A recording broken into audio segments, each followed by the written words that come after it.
లోయ ప్రసాద్ గారు లక్ష్మి గారు దంపతుల ఇంట్లో చక్కగా స్వామివారు 23వ ఇంటింట దివ్యనామ సంకీర్తనలో భాగంగా స్వామివారు ఈరోజు ఇక్కడికి వేయించేసి ఉన్నారు. 100 పాటల భజన మాలలో మన ప్రసాద్ గారి ఇల్లు చేరిపోయింది, 23వ ఇల్లుగా. వాస్తవానికి ఈ 23 ఇవాళ తారీఖు 14, 4/1/5, 23 అంటే 2 + 3 5, 5 బరే మ్యాచ్ అయింది. అదృష్ట సంఖ్య చూసారా. స్వామివారు కావాలని మీ ఇంటికి ఈరోజు ఏం చేసి ఉన్నారు. 5 దేనికి సింబల్? అందరూ అదృష్టం అదృష్టం అంటారు చూసారా. ఈ పంచభూతమైనటువంటి అంటే 5 భూతాలతో ఏర్పడినటువంటి ఈ దేహంలో ఉన్నటువంటి మనం మొన్న అనుకున్నాం పంచ కోశములు, పంచ ప్రాణములు, పంచేంద్రియములు ఉన్నాయి. వీటితో పాటు మనం ఈ పంచభూతాలు ఈ మొత్తం కలిపి 20 తత్వాలతో కూడినటువంటి స్థూలమైనటువంటి శరీరం ఎవరిని ఎదగటానికి ఏర్పడింది? లోపల అంతరాత్మగా ఉన్నటువంటి ఆత్మని వెతకటానికి ఈ 20ని ఉపయోగించుకుని మానవుడు సార్థకత చెందాలి అనేటటువంటి విషయం మనం గతంలో మాట్లాడుకున్నాం చూసారా. అట్లాగా మనం నిన్న కూడా స్వామి చెప్పారు, స్వామి యొక్క అనుగ్రహం కావాలి. మనం ఎన్ని చేసినా కూడా ఆయన అనుగ్రహాన్ని సంపాదించడానికే కదా. వాస్తవానికి మనం ఎంత మంచి పనులు చేసినా కూడా భగవంతుడు మెచ్చుతున్నాడా లేదా అని చెప్పి సెల్ఫ్ ఆడిట్ చేసుకోవాలి. నేను చేసేది ప్రతి మంచి పని, కానీ ఏ ఉద్దేశంతో చేస్తున్నాము ఇది భగవంతుడి దృష్టిలో ఎలా ఉంటుంది అంటే మన కోణంలో మనకు కరెక్టే. ఇది మనం ఎన్నో చేస్తూ ఉంటాం, మంచి పనులు చేస్తూ ఉంటాము, కానీ ఏ ఉద్దేశంలో చేస్తారు అనేటటువంటి ఆయనకి కావాలి. ఇక్కడ వాస్తవం ఏంటంటే ఆయన చూసేది పరిమాణాన్ని కాదు, అంటే క్వాంటిటీని కాదు, క్వాలిటీ ఆఫ్ థాట్ చూసారా.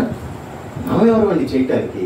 జస్ట్ మనం అలా చెయ్యాలి, అంత మంచి పని చెయ్యాలి అనే దృక్పథం ఏర్పడితే చాలు, భగవంతుడు నడిపిస్తాడు. కాబట్టి అటువంటి యాటిట్యూడ్ డెవలప్ చేసుకోవాలి అనేటటువంటి విషయాన్ని చెప్తూ ఇంకో మాట చెప్పారు స్వామి.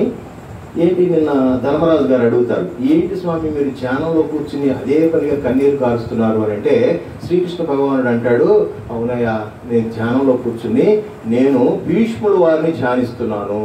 ఎందుకంటే అంపశయ్య మీద అది ఆ బాణాల యొక్క ములుకులు గుచ్చుకుని ఆ రక్తం స్రావిస్తూ ఉంటే అవన్నీ మర్చిపోయి కృష్ణ కృష్ణ కృష్ణ అని నన్నే ధ్యానిస్తున్నాడు కాబట్టి ఆ భక్తుడిని నేను ధ్యానిస్తాను. అట్లాగే ఇక్కడ భగవంతుడిని ఎవరైతే గట్టిగా ధ్యానిస్తూ ఉంటామో ఆయన మనల్ని ధ్యానిస్తూ ఉంటాడు చూసారా. ఎవరైతే భగవంతుడి దృష్టిలో పడ్డామో ఆయన మన ఇంకా చూస్తూ ఉంటాడు చూసారా. అట్లాగే 1 అడుగు ముందుగా 10 అడుగులు ముందుకు వచ్చి నేను అందుకుంటాను అని చెప్పినటువంటి సాయి. అలాగే ఇక్కడ ఇంకో మాట చెప్తున్నారు, ఇవాళ మన ఆధ్యాత్మిక పయనంలో అనేక ఆటంకాలు వస్తుంటాయి. వాస్తవానికి ఆటంకాలు రానిటువంటి పని ఏమీ ఉండదు, కానీ ముఖ్యంగా ఆధ్యాత్మిక విషయంలో వచ్చేటటువంటి ఆటంకాలను మనం పట్టించుకోం. వాస్తవంగా అసలు మన అదో పాత్రలకు తోసేసేదే ఇది ఆధ్యాత్మికమైనటువంటి ఆటంకాలతో కూడుకున్నటువంటి అడ్డంకులు.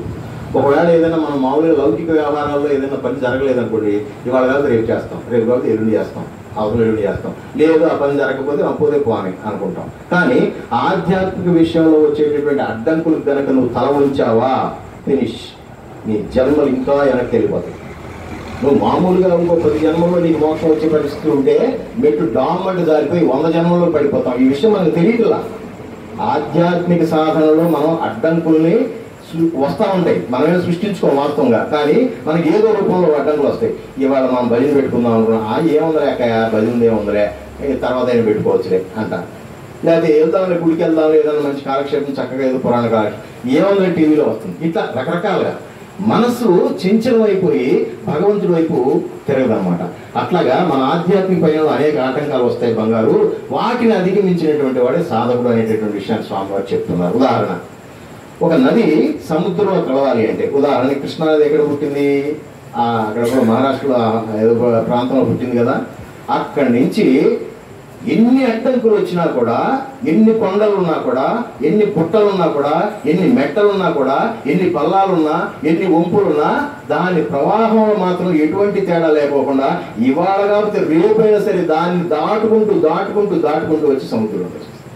అట్లాగే ఈ జీవాత్మకి ఎన్నో అడ్డంకులు వస్తాయి, ఎన్నో జన్మల పరంపరలో అడ్డంకులు ఏర్పడుతూ ఉంటాయి. చూసారా, ఆ జన్మల పరంపరలు అన్నీ దాటి వచ్చాం కాబట్టి మానవ జన్మ లభించింది. దేవుడి జన్మ, ఇదేం జన్మరా బాబు అనుకోమాకండి. ఇంతకంటే ఉత్తమమైనటువంటి జన్మ లేదు అని చెప్పి దేవతలు కూడా ఎదురు చూస్తున్నారంట. వాళ్ళకి అక్కడికి వెళ్ళాక అర్థమైంది. ఏమర్థమైంది? దేవతలు కూడా ఎందుకు ఎదురు చూస్తున్నారు మళ్ళీ మానవ లోకం కోసం అంటే తెలుసా? ఇక్కడ ఇది కర్మభూమి. ఏదైనా మనం ఇక్కడ చేసి వచ్చేటటువంటి లాభం వల్లే ఊర్ధ్వలోకాల్లో ఉన్నటువంటి 7 లోకాల ఊర్ధ్వలోకాల్లోకి వెళ్తాం. కానీ ఇక్కడ సరిగా మనం వర్క్ చేయలేదనుకోండి, జస్ట్ దీనిపైన ఉన్నటువంటి ఏదో యక్షలోకమో గంధర్వలోకమో వెళ్తాం. ఆ గంధర్వలోకంలోకి వెళ్ళిన తర్వాత లేదా బాగా కృషి చేస్తే స్వర్గలోకంలోకి వెళ్తాం. చూసారా, స్వర్గలోకంలోకి వెళ్ళిన తర్వాత హమ్మయ్య అనుకుంటానికి వీలు లేదు. ఎందుకంటే ఆ పుణ్యం కరిగిపోయిన తర్వాత మళ్ళీ డామంట వచ్చి ఇక్కడ పడాల్సిందే. ఇప్పుడు అక్కడికి వెళ్ళినాక తెలుస్తుందంట, స్వర్గలోకం దగ్గరికి వెళ్ళాక అరుణ సాంగంగా ఇంకా పైన 7 లోకాలు ఉన్నాయంట. బ్రహ్మలోకం అని, తపోలోకం అని, ఆ లోకం అని, ఈ లోకం అని, విష్ణు లోకం అని చాలా ఉన్నాయంట. అబ్బో మనం చేరుకోవాల్సింది చాలా ఉంది అని చెప్పి ఇప్పుడు ఏదైనా సాధన చేద్దామంటే స్వర్గలోకంలో సాధనానికి అనుకూలమైనటువంటి ప్లేస్ కాదు. ఎందుకు అని అంటే ఇక్కడ ఉన్నటువంటి పుణ్య ఫలాన్ని అనుభవించడానికి, స్వర్గ సుఖాలను అనుభవించడానికి వెళ్ళేవే కానీ మళ్ళీ నువ్వు సాధన చేయడానికి పనికిరావు. మళ్ళీ సాధన చేసుకుని బ్రహ్మలోకంలోకి వెళ్ళాలంటే మళ్ళీ భూమి మీదకి రావాలి. అప్పుడు తెలుసుద్దంట, అమ్మా మానవ జన్మ ఎంత ఉత్తమమైంది మనకు తెలియలేదు. జస్ట్ మనం 35 మార్కులతో పాస్ అయితే స్వర్గానికి వచ్చాం అని ఇంకా కొద్దిగా మూలిగితే మొత్తానికి బ్రహ్మలోకానికి వెళ్ళిపోయేవాళ్ళం కదా. ఈ విషయం మనకు అప్పుడు తెలియలే. ఇప్పుడు ఇక్కడికి వచ్చినాక మేము ఏదో చేస్తామంటే నా పర్మిషన్ ఇవ్వడు ఇంద్రుడు, నాయన నీకు ఇచ్చిన సుఖాలను అనుభవించండి అంటే. ఇది కర్మభూమి, సాధనా భూమి. ఏదైనా చేసుకునేటటువంటి అవకాశం ఉన్నది. నువ్వు పైకి వెళ్తావా, కింద పోతావా, అతల వితల సుతల రసాతల పాతాళ తళాతల అని ఎన్నో 7 లోకాలు, కింద పైన 7 లోకాలు. చూసారా, నువ్వు పైకి వెళ్ళదలుచుకున్నా కిందకి వెళ్ళదలుచుకున్నా ఇప్పుడున్నటువంటి ఈ భూమి మీద పుట్టినటువంటి జన్మలో ఉత్కృష్టమైనటువంటి జన్మ మానవ జన్మ. ఇది సాధక జన్మ. కాబట్టి నీకు చాలా అడ్డంకులు వచ్చినా కూడా నది వలె నువ్వు సముద్రంలో ఎలా కలిసిపోవాలని నది ఎలా తప్పిస్తుందో ఆ విధంగా ఇదిగో భక్తుడు కూడా అటువంటి సాధన చేయాలి అనేటటువంటి మాట చెప్తూ ఇంకో మాట, నువ్వు సాధనలోని తీవ్రత పెరిగిన కొద్దిగా ఏమవుతుందో తెలుసా? సూర్యకిరణములు ఉదయం పూట వచ్చేటటువంటి సూర్యకిరణాలు ఏమండి, మనం 6ంటికి లేగం, 6:30 వరకు లేగం, అవునా? 6:30 వరకు లెక్కోకుండా ఉంటే మన ఇంట్లో సూర్యకిరణాలు వస్తాయా? ఎందుకంటే తలుపులు తీయం కదా. 6:30 లేచి తలుపులు తీయగానే దన్మంట లోనికి సూర్యకిరణాలు వస్తున్నాయా లేవా? అంటే సూర్యకిరణాలు లోపల రావడానికి నువ్వు తలుపులు తీయాలి. నువ్వు తలుపులు తీయకపోతే నీ ఇంట్లో సూర్యకిరణాలు రావు కదా. అట్లాగే నీ హృదయ కుహరం అనేటటువంటిది, నీ హృదయ తలుపులు అనేటటువంటి తెలిస్తేనే భగవంతుడు వస్తాడు. ఆయన తోసేసుకునే ముందు రాడు. నువ్వు తీసి ఆహ్వానిస్తున్నావా లేదా, నీ హృదయాన్ని తెరిచి ఆయన ఆహ్వానిస్తున్నావా లేదా అనేది చూస్తాడు. ఇందుకు సత్సాయిబాబు ఒక మంచి ఉదాహరణ చెప్తారు. ఎట్లాగంటే ఒక పెయింటింగ్స్ అంటారు కదా, పెయింటింగ్స్ వేసేటటువంటి చిత్రకారుడు రకరకాల పెయింటింగ్స్ వేసాడు. బాగా వినండి. ఆ పెయింటింగ్ అన్ని రకరకాలు ఉన్నాయి. ఒక పెయింటింగ్ ఎలా ఉందంటే, ఒక తలుపు బొమ్మ ఉంది. ఆ తలుపు బొమ్మ ముందు భగవంతుడు జీసస్ రూపంలోనో, బుద్ధుడు రూపంలోనో, లేకపోతే రామకృష్ణ పరమహంస రూపంలోనో, కృష్ణుడు రూపంలోనో ఒక భగవంతుడు ఒక అవతార పురుషుడు తలుపు కొడుతున్నట్టుగా ఉంది. తలుపు కొడుతున్నటువంటి అవతార పురుషుడు అంటే భగవంతుడు తలుపు కొడుతున్నట్టుగా ఆ చిత్రం ఉంది. చూసారా, ఈ పరిశీలించేటటువంటి వాడు అంటే గ్యాలరీ లాగా పెట్టారు కదా, వాళ్ళంతా ఎగ్జిబిషన్ లాగా చూస్తూ ఉండి, అవునండి పెద్ద పుడింగిలాగా ఒక ఆయన నాలంటాడు అంటాడు. ఏమంటాడు అక్కడికి వెళ్ళి, బాగానే వేశారండి పెయింటింగ్, బాగానే వేశారు. తలుపు దగ్గర భగవంతుడు కూర్చుని ఆ తలుపుని నాక్ చేస్తున్నాడు, డోర్ని నాక్ చేస్తున్నాడు. కానీ తలుపుకి గెడబెట్టలేదే, హ్యాండిల్ పెట్టలేదే అని అడిగాడు. ఈ తలుపు సామాన్యమైన తలుపు కాదు, పెయింటర్ అంటాడు. ఈ తలుపు లౌకికమైనటువంటి మన తలుపులు లాంటివి కాదు, ఇది బయట నుంచి తీసేది కాదు, లోపల ఉన్నవాళ్ళు డోర్ ఓపెన్ చేస్తే బయట ఉన్నటువంటి భగవంతుడు వానికి అంటాడు. అర్థమైందా? ఇక్కడ ఎవరి వంతు? భగవంతుడు నీలో ప్రవేశించట్లేదు, నిన్ను అనుగ్రహించట్లేదు, నీ దగ్గరికి చేరట్లేదు అని అంటే ఎవరి ఫాల్ట్? నువ్వు లోపల నుంచి నీ డోర్ తీయట్లా అంటే నీ హృదయాన్ని భగవంతుడికి అర్పించటంలా. ఎంత గొప్ప అర్థంతో పెయింట్ చేసేది చూడండి అది. కాబట్టి భగవంతుని యొక్క కృప కావాలి అని అంటే భగవంతుణ్ణి మనమే ఆహ్వానించుకోవాలి. మరి ఏ రకంగా ఆహ్వానించుకుంటామండి? అదే మరి కీర్తనలు, అవే భజనలు, అవే ప్రార్థనలు, అవే స్తోత్రాలు, అవే నోములు, అవే ఇవన్నీ కూడా ఇదే సనాతన ధర్మంలో ఉన్నటువంటి గొప్ప విషయం. ఏదో ఒక్కవే కాదు, ఏదో ఒక్కదారి కాదు, ఎన్నో ప్రాక్టీస్, స్పిరిచువల్ ప్రాక్టీస్, ఆధ్యాత్మిక సాధనలు ఎన్నో రకరకాలుగా చేస్తున్నారు. ఎవరికి మనసు హాయిగా సంతోషంగా భగవంతుడి మీద లగ్నం అవుతుందో, ఒకరికి పూజలో లగ్నం అవుతుంది, ఒకరికి ధ్యానంలో లగ్నం అవుతుంది, ఇంకోటి మరొక రకంగా యజ్ఞయాగాదులో లగ్నం అవుతుంది, ఒకరికి స్పీచెస్ చెప్పడం లగ్నం అవుతుంది, ఒకరికి భజనలో లగ్నం అవుతుంది. ఎక్కడ మనసు ప్రశాంతంగా భగవంతుని యొక్క పాదపద్మం మీద లగ్నమైందో దాన్ని ఖాయం చేసుకుని ఇంకా ముందుకి వెళ్ళడానికి ప్రయత్నం చేయటమే భగవంతుని నీ హృదయలోకి ఆహ్వానించటము, అవునా కదా?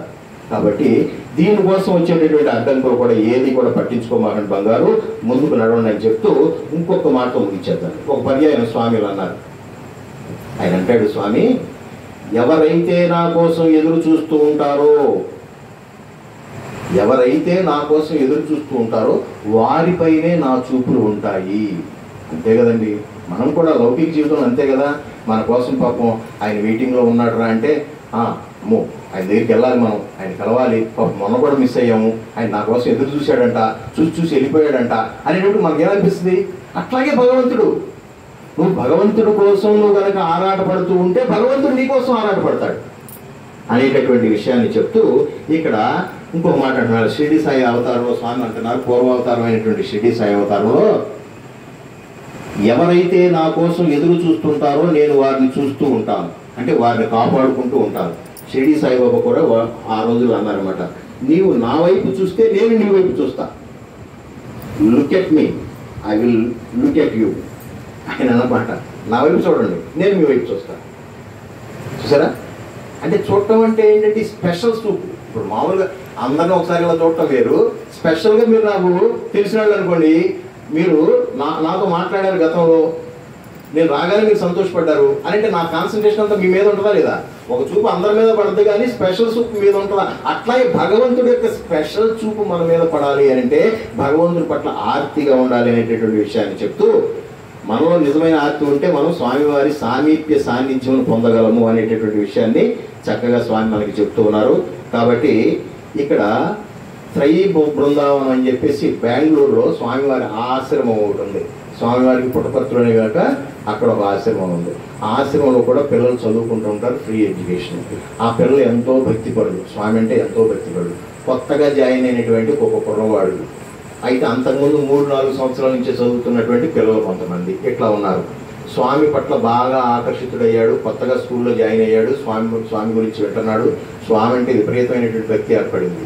అయితే ప్రతిరోజు సాయంత్రం పూట స్వామి ఏం చేస్తారంటే పిల్లలందరినీ ఇలా కూర్చోబెట్టుకుని చక్కగా ఇట్లా కుర్చీలో కూర్చుని ఆయన ఇట్లా స్టూల్ మీద కాళ్ళు పెట్టుకుంటా ఉంటే చుట్టూ ఇలా కూర్చుని ఒక్కొక్కరు కాళ్ళు పాదసేవ చేసుకుంటూ స్వామితో సరదాగా మాట్లాడుకుంటూ స్వామి వాళ్ళని అడుగుతూ ఇవన్నీ చేస్తుంటారు.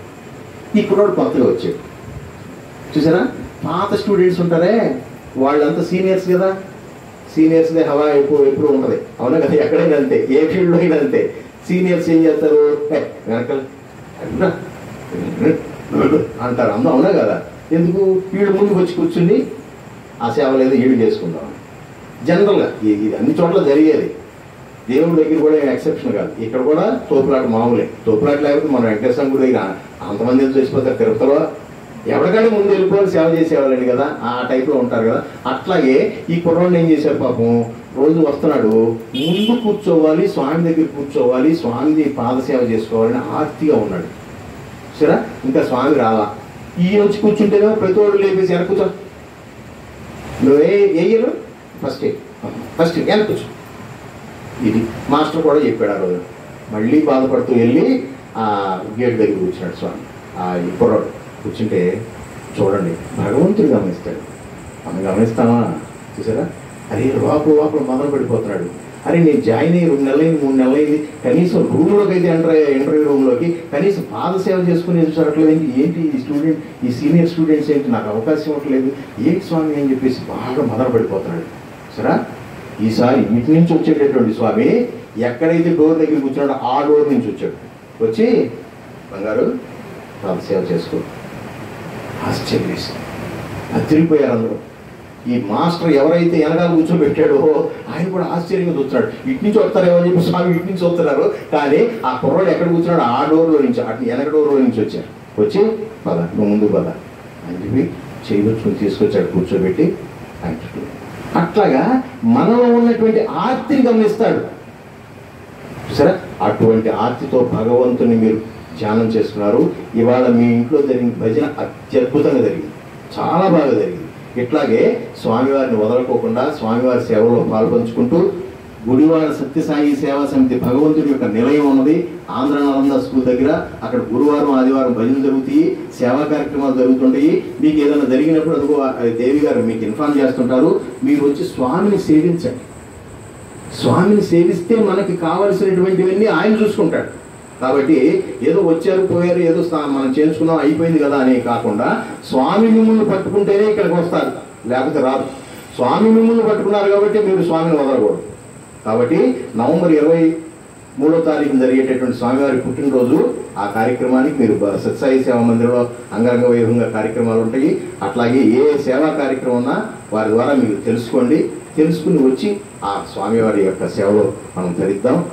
చక్కగా ఈ 4 మాటలు మీరు విన్నందుకు మీ అందరికీ సాయిరాం తెలుపుకుంటూ జై సాయిరాం. చూసారా, పుట్టపర్తి మీరు వచ్చారు కాబట్టి స్వామి ఇంటికి వచ్చారు, అవునా కదా?